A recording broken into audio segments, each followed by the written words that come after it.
First of all, I want to thank you for taking the time out of your day to select this workshop. I hope hopefully it'll be very beneficial to you.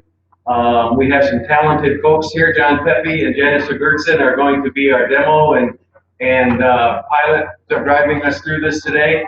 And I want to introduce one other person to you. This is Paul Lubell. He is from Agilar. He's who the Atlanta, not he, his company is who we have partnered with the Atlanta Council to develop this product. You're going to see the case management system. We affectionately refer to it as CMS.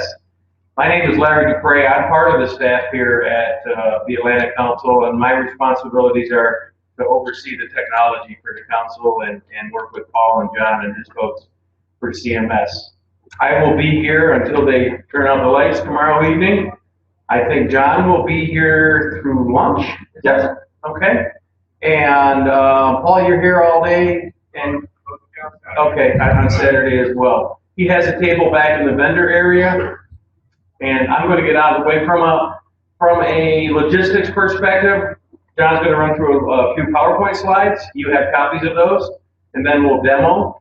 If there's questions, I think the room is big enough where I'm probably going to use that mic and bring a mic over to you so that everybody can hear. And then at the end, if there's time, depending how it unfolds, we can have as much interaction and Q&A as you would like.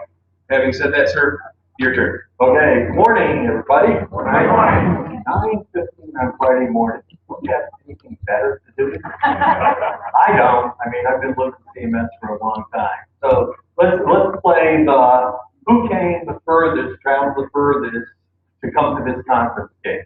I came from Marietta, Georgia. So that's not going to win. Who came the furthest? Yell it out.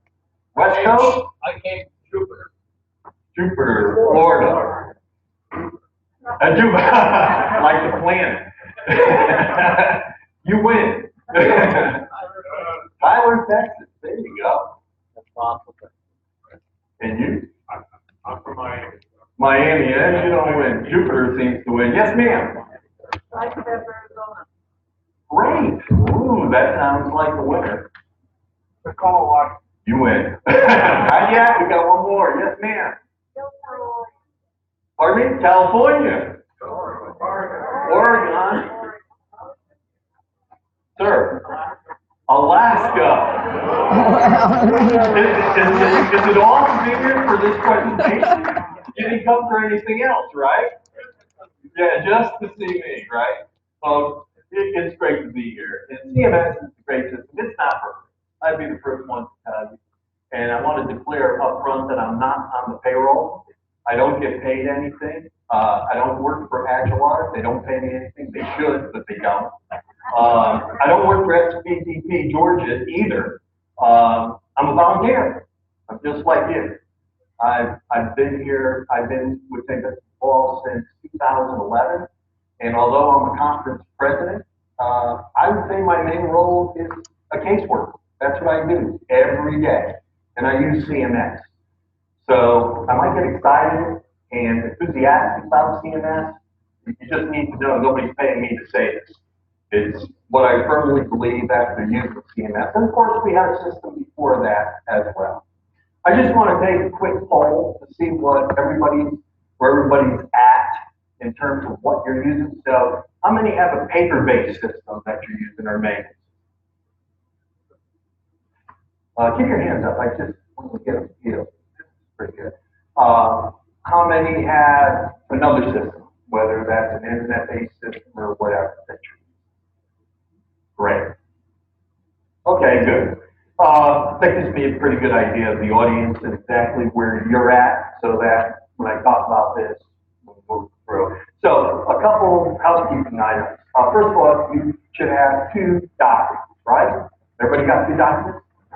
Great. The first document, or one of the documents, a very small one, that's 6 pages, I believe. It's a PowerPoint presentation that we're going to go through here. So we're going to go through that slide by slide. The second document that you have is a set of handouts. We will not be going through that. That is for you. It's a more detailed version of the overview presentation. It has a lot of screenshots and feature function narratives. So that's for you to take back to your room, take on the plane, take home, show to other members within your conference. It's just a piece of collateral reference document for you, okay? So those are the two documents. It is not also, what is also not is the demo script. So if you're going to kind of like flip through and try to follow the demo, you're going to be off course. It is not that either. We have a separate demo script. Okay? And so the other thing I want to find out, because you should always know your audience, how many St. Vincent de Paul, Georgia CMS users do we have in the room? Oh, besides Tom here. Okay. Well, Jack, you're not going to learn anything. So, because this is really designed for all of you, ones that really don't even know what CMS is. They've never seen it. They've never touched it. They don't really have much information about it. So this is not a training session. We're not going to really drill down. We're going to fly at about 35,000 feet, and hopefully you get a pretty good flavor of what it is. That's a pretty good segue into, well, that's the wrong presentation. I had a slide there that said meeting objectives. Now you have this.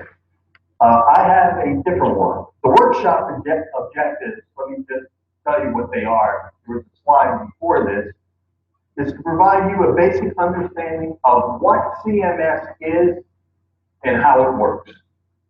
I mean, pretty simple. The other one is to share with you our experiences, the good, the bad, and the ugly. There are some things that we did well. There are some things we didn't do so well. And we want to share that with you so you can benefit from it. So really, that's the objective of today's workshop. And we would have had a slide that said that. That's a good segue into, we designed an agenda around the objectives. First thing I want to do is give you some context, the overview. And that's that document that you have, that's 6 pages. That's the first. Second thing is the CMS demo. I think you're all here, believe me, I stayed up nights thinking about how I can bypass everything and get to the demo. If I used to sit there and say, show it to me, show it to me, show it to me.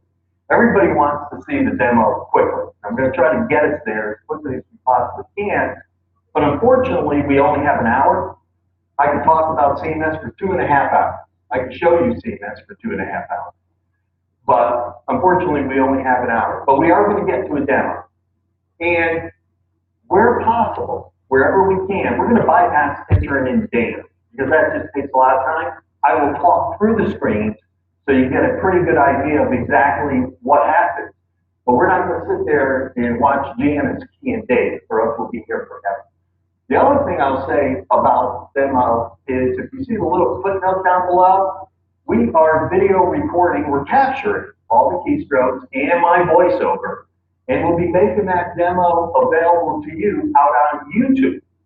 So, if you missed something, if you'd like to hear something again, or you want to go back to your conference and show it to other folks that are not able to come here, as of October 6th, you'll just enter in that web address. That will take you to our server. There'll be a web page, and there'll be a link. And when you click on that link, it'll take you out to YouTube. And you'll have the demo. Pretty cool.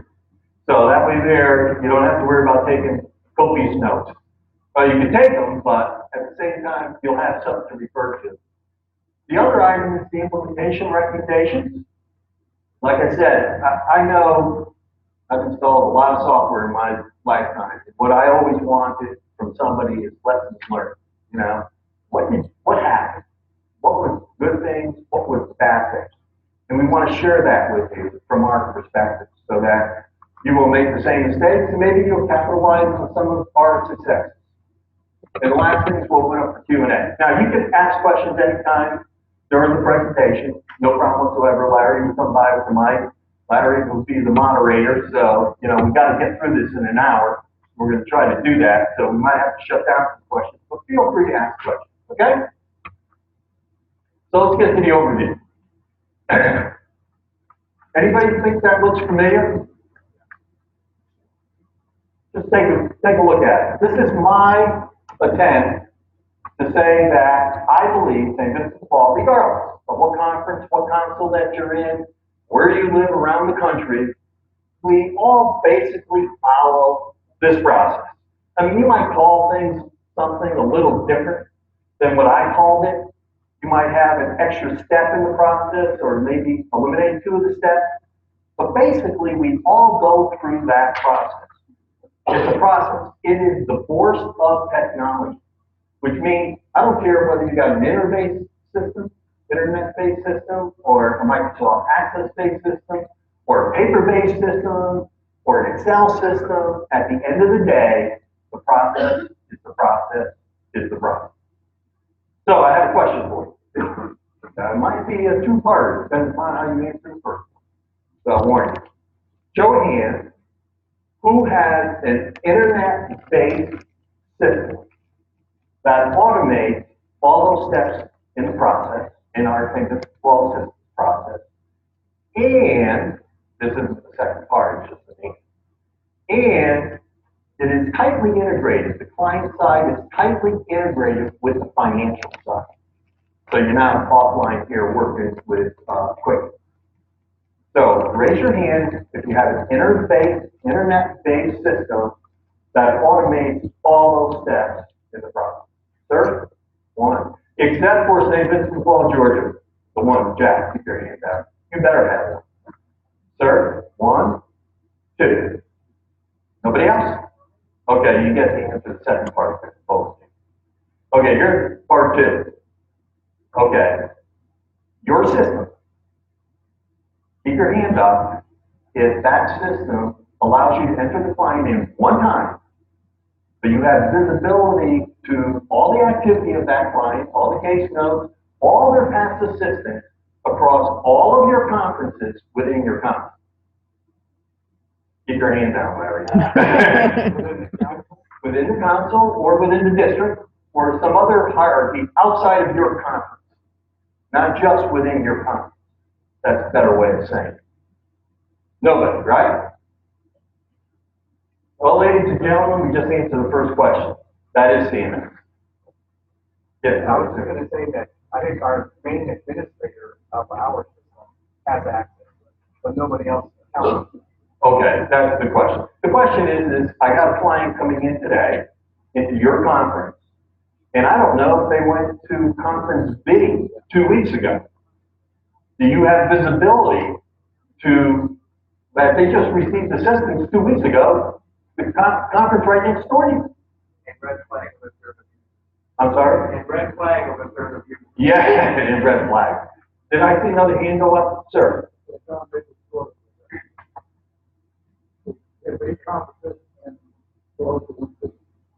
They're all in one system. So you have visibility. You have visibility within those 8 conferences. That's correct.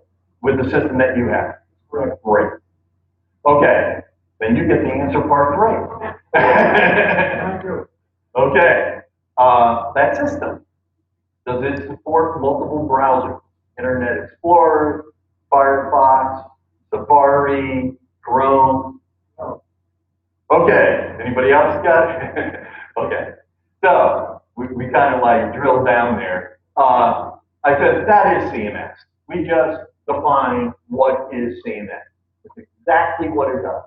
It automates the St. Vincent de Paul assistance process. It gives you visibility of the client's activity across all conferences, and it means all kind of reporting requirements at all different levels: national, council, district, and conference. Now, to be honest with you, we're really not doing anything. CMS today is not doing anything from the district level, and that's not because CMS cannot do it. It is structured. The hierarchy does provide for it to do it. It's just that it hasn't been a priority for us in 2014. It will be a priority in 2015 when we get our district treasurers and our district presidents together and they define their requirements. Okay? And we do that with 3 modules. CMS has 3 big modules: conference administration, case management, and treasury, that are all tightly integrated. So you can't really separate one from the other. And you'll see all this when we go through the demo, but I just want to give you an idea. Okay, CMS, this is what I call the top 10 major features. It's what I think CMS does extremely well. I could talk about any one of those for a half an hour. And for the sake of time and rushing to get to the demo, I won't. So I'm going to do one thing better. I'm going to show it to you rather than talk about it. I'm going to show it to you when we go through the demo. You will see just about everything there. So you might want to keep that sheet out or at least flag it, because when we go through the demo, you will see this functionality coming out. The only one that you probably won't see is the last one, which is the simple, fast monthly closing process, because we're not going to show monthly closing this from a financial standpoint. So I'm going to kind of briefly describe it. So this is what happens. Treasurer has their bank statement. Got their bank statement. How many treasurers do we have in the room? Great. Okay, so you get your bank statement, maybe the third of the month, fifth of the month, whatever it is. And of course, it has all the checks that clear. So you sit down with CMS and you're just kicking off the clear checks. And at the same time, CMS is calculating all the debits, all the credits, knows the beginning balance, so it calculates the ending balance. Now, all the treasurer does is compare the debits, credits, and ending balance that CMS says it has to what the bank statement says it has. Everything's in balance? Great. All you do is run 3 reports, you click close, you're done.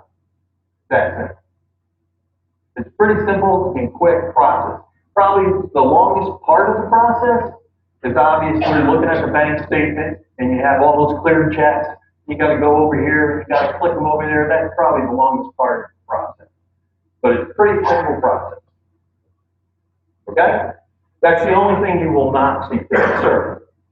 It's like QuickBooks for the treasurer. Is it like QuickBooks for the treasurer? I'm not familiar with QuickBooks. Yeah, I'm familiar with. But I don't know the details behind QuickBooks. But it's,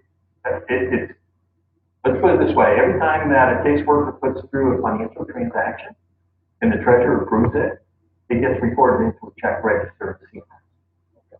Okay? And then it's the same thing, and you clear the check. There's one big difference though, from a QuickBooks perspective, you have to import or export so you can do things. This is all integrated. This is a real-time display of transactions, and as you manipulate and flag and report on them, it's in there. So there's no category. Yes, absolutely. Yeah, and we produce a financial report at the very end. There's 3 reports that come out from the month-end close. So like I said, we'll see all of those features when we go through the demo. Okay? Now, I wanted to give you a look at St. Vincent de Paul, Georgia, our environment. So you can probably kind of process it and kind of map it to yours to see where you are. We have 63 of our 71 conferences live at CMS. We have 2,400 active users. We got 176 active clients. Now, you might look at that and say, boy, that's an awful lot. Well, it is. And here's what happens. For those of you that are in paper-based and you move to CMS, you're in heaven because you're starting clean. We came from a system and we had, when we wrote an import program. Well, if you've been in software development long enough, you know that import programs are not perfect. You cannot get them 100%. So we brought over a lot of duplicate clients that in our prior system, we had the client in the system multiple times. So if they were in your conference, you had them as a client. If they were in my conference, I had them as a client, and they could have been in 15 conferences. The program had no way of knowing how to rationalize all that into one. So that's probably the reason why that number is pretty high. How they were in so many conferences? Pardon me? How did you get them into so many conferences? They moved. They moved. They moved. And I said 15, probably not. But you mean they physically moved or Sure. they gave you a different address? No, well, they gave us the address, we verified the address, and they physically moved. So a client might live within my parish boundaries today, and I help them. And then they moved maybe 10 miles down the road. It's outside of my parish boundaries, it's another thing. So your vetting process didn't allow you to see anything else or check for the previous address, all that conference. vetting process. Yes, yes. In the old system, we had, in other words, that client would be in your conference with an address. That client would be in my conference with an address. Possible. Because we did not have, back in the old system, we didn't have a single client with one address. The new system, we have a single client with one address. That's, well, you still look confused. I am a little bit. Okay, so what happens is, and maybe this is a Georgia phenomenon, I doubt it, but I need some help. I find out that St. Luke's is a great St. Vincent de Paul organization, go pay my electric bill. On January 1st, I go there and I get paid. I go home and go, hey honey, there it is St. John's, 5 miles down the road, you go there, you get February payment. Okay, so you're not making that home visit to verify that address. We are. We are. And so is the other conference. But we don't talk to each other. But we're, One of the issues that we have is that we help people from the area, right? We have an assigned area yes, for conference. right. But by whatever, it was a decision that if a person is registered in the church, even if she belongs to or Right. he belongs to another area, we will help. That's Right. right. So it's possible that people are registered in 3 or 4 different parishes. Right. So that's the issue that we find there. Yeah, we have a way to indicate that the person is a person. We have the exact same rule. I think most same as well conferences do. If they're a parishioner and they live outside your boundaries, we help them. I mean, that's just like an unspoken rule. We don't ask any questions. But we still go through the same vetting process.